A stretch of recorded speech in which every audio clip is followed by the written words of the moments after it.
আসসালামু আলাইকুম, welcome back to my channel. আমি রিক্তা আছি আপনাদের সাথে নতুন আরও একটি রেসিপি নিয়ে। আজ আমি রান্না করেছি কাঁচকলা দিয়ে ইলিশ মাছ। এই তরকারিটা একবার হলেও এভাবে ট্রাই করে দেখবেন, খেতে খুবই ভালো লাগবে।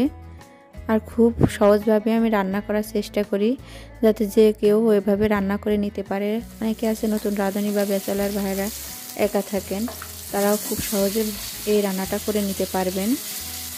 আমি ইলিশ মাছ দিয়ে রান্না করব, সেহেতু ইলিশ মাছটা একটু ভেজে নিয়েছি।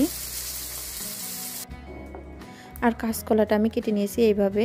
আমি একটু হলুদ মাখিয়ে ধুয়ে নিয়েছি, তাহলে এর কষটা বেশি হবে না। কষটা কেমন জানি না ধুয়ে নিলে কষটা খেতে ভালো লাগে না, আর কষটাও থেকে যায়।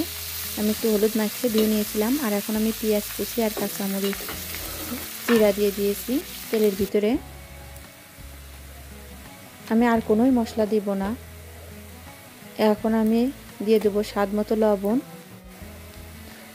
হলুদ পরিমাণ মতো, আর দেব শুকনো মরিচের গুঁড়া, তাহলে একটু কালারটাও ভালো আসবে। এখন আমি আর একটু পেঁয়াজটা একটু ভেজে ভেজে নিব।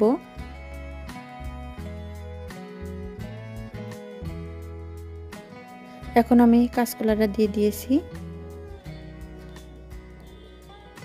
আর আমার আজকের ভিডিওটি যদি ভালো লাগে তাহলে আমার চ্যানেলটিকে সাবস্ক্রাইব করে রাখবেন, পাশে থাকা ছোট্ট বেল আইকনে একটা প্রেস করে দিবেন, আর একটা লাইক দিয়ে ভিডিওটি দেখবেন। আমি যাদের ভিডিও দেখি না কেন অবশ্যই একটা লাইক দিয়ে ভিডিওটি দেখি। আপনারা প্লিজ লাইক দিয়ে ভিডিওটি দেখবেন, আর ভালো লাগলে শেয়ার করতে পারেন। এখন আমি পানি দিয়ে দিয়েছিলাম একটু নুনাস করার জন্য, ঢেকে দিয়ে দিয়েছি যাতে সেদ্ধ হয় ভালোভাবে।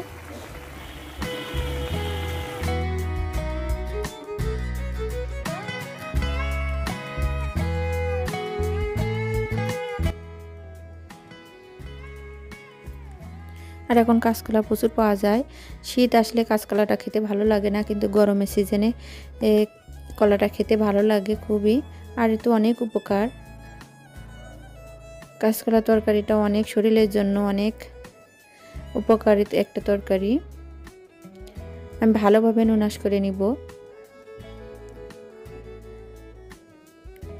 আর একটু ভালোভাবে নুনাস করে নিতে হবে, তাহলে তরকারির ঝোলটাও একটু ঘন হবে আর খেতেও ভালো লাগবে।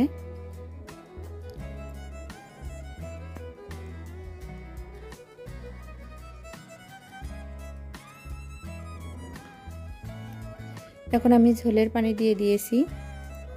আমি একটু তরকারিতে ঝোলই রাখছি, কেননা আমার বাচ্চারা একটু পছন্দ করে। আর কাঁচকলা তরকারিটা রান্নার শেষে ঝোলটা শুষে নেবে, ঝোলটা অল্প হয়ে যাবে, তার জন্য আমি একটু পানি বেশি করেই দিয়েছি।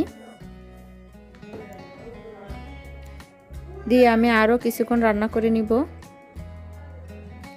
এখন মাছগুলি দিয়ে দিব, আর ঢেকে আরও কিছুক্ষণ রান্না করে নিব। কারণ আমি উপর থেকে একটু টালা জিরা দিয়ে দিয়েছি।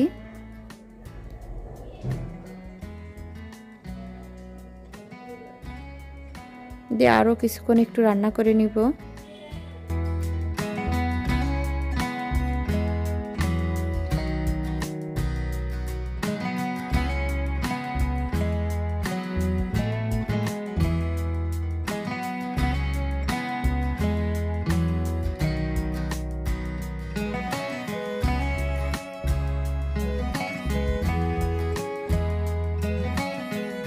আমি চুলাটা অফ করে দিয়েছি। এই যে আমি রান্না করে ফেললাম তরকারিটা। আর এই তরকারিটা রান্না করা অনেক সহজ।